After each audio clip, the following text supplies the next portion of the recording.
सभी साथियों का एक बार फिर से आपके अपने यूट्यूब चैनल शिक्षा विभाग समाचार में आपका बहुत बहुत स्वागत है। साथियों, कर्मचारियों की हुई बल्ले बल्ले रिटायरमेंट की उम्र में हुआ बड़ा बदलाव। नियम जारी कर दिया गया है कि इस प्रकार यहाँ पे नया आदेश जारी कर दिया गया है। पूरी जानकारी अपन विस्तार से जानेंगे। आपसे निवेदन है वीडियो को लास्ट तक जरूर देखिएगा और आपने हमारे पेज को फॉलो नहीं किया तो फॉलो जरूर कर लेना। हिमाचल प्रदेश की सरकार ने प्रदेश के सरकारी स्कूलों और कॉलेजों में पढ़ाने वाले शिक्षकों के लिए एक महत्वपूर्ण निर्णय लिया है। अब रिटायरमेंट की उम्र पूरी करने वाले शिक्षकों को 1 वर्ष तक अपनी सेवा जारी रखने का मौका दिया जाएगा। यह कदम न केवल अनुभवी शिक्षकों के करियर को आगे बढ़ाने में मददगार होगा, बल्कि प्रदेश की पूरी शिक्षा व्यवस्था को भी मजबूत प्रदान करेगा। सरकार का यह फैसला शिक्षा के क्षेत्र में एक सकारात्मक बदलाव लाने की दिशा में उठाया गया कदम माना जा रहा है। इस नई व्यवस्था में शिक्षकों को अपने ज्ञान और अनुभव को विद्यार्थियों के साथ साझा करने का अवसर मिलेगा। सरकार चाहती है कि अनुभवी शिक्षकों की विशेषज्ञता का पूरा लाभ विद्यार्थियों तक पहुंचे। दिसंबर 2025 तक यह योजना लागू हो चुकी है और शिक्षकों को इसका लाभ मिलना शुरू हो गया है। शिक्षा कमी की गंभीर समस्या। साथ ही यह पहल उन संस्थानों के लिए राहत भरी है जहां शिक्षकों की कमी के कारण पढ़ाई में रुकावट आ रही है। इसी तरह की नीति से शिक्षा की गुणवत्ता में सुधार की उम्मीद की जा रही है। हिमाचल प्रदेश सरकार ने बताया कि यह निर्णय मुख्य रूप से राज्य के शिक्षण संस्थानों में बढ़ती शिक्षा कमी को देखते हुए लिया गया है।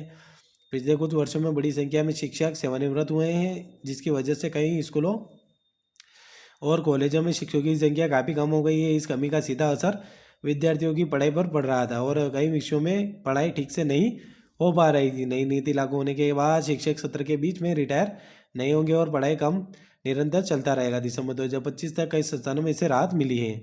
विशेषज्ञों शिक्षकों का महत्व।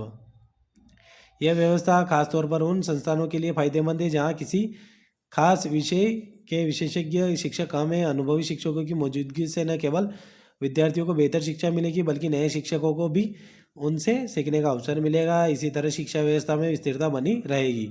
सरकार की नई नीति के अनुसार 27 अगस्त 2025 या उससे के बाद सेवानिवृत्त होने वाले शिक्षक पूर्ण योजना का लाभ उठा सकें। इसका मतलब है कि जो शिक्षक इस तारीख के बाद रिटायर हो रहे हैं वे चाहे 1 साल से अपनी सेवाएं जारी रख सकते हैं। इस योजना का उद्देश्य अनुभवी शिक्षकों के ज्ञान और कौशल का पूरा उपयोग करना है।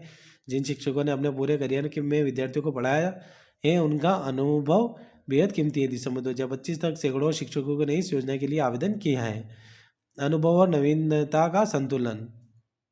सरकार चाहती है कि इन शिक्षकों का अनुभव पूरी तरह से शिक्षा व्यवस्था को मिले। इससे शिक्षा क्षेत्र में अनुभव और नई सोच का बेहतर असंतुलन बना रहेगा। पुराने नए शिक्षकों के बीच का यह तालमेल विद्यार्थियों के लिए बेहद फायदेमंद साबित होगा। यह पहल शिक्षा की गुणवत्ता को बढ़ाने की दिशा में एक सकारात्मक कदम है। सेवा विस्तार की अवधि में शिक्षकों को उनके अंतिम वेतन और पेंशन के अंतर के आधार पर भुगतान किया जाएगा। यह व्यवस्था इसलिए की गई ताकि शिक्षकों को आर्थिक रूप से कोई परेशानी ना हो। इसके अलावा उन्हें ग्रेजुएटी छुट्टी का पैसा, पेंशन से जुड़ी सुविधाएं और भविष्य निधि जैसी तमाम सुविधाएं भी नियमित रूप से मिलती रहेगी।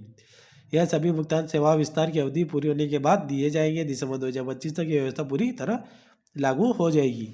तो आशा करता हूँ वीडियो पूरा अच्छा लगा होगा। एक बार फिर से आपसे निवेदन है कि आपने अभी तक हमारे चैनल को सब्सक्राइब नहीं किया है, प्लीज़ चैनल को सब्सक्राइब जरूर कर लेना है, बेल आइकन को प्रेस कर लेना है, ताकि समय समय पर शिक्षा से जुड़ी, कर्मचारी से जुड़ी सारी जानकारी, नए अपडेट आपको इसी चैनल के माध्यम से मिलती रहेगी। तो इसी के साथ मिलते हैं नेक्स्ट वीडियो में। जय हिंद, जय भारत।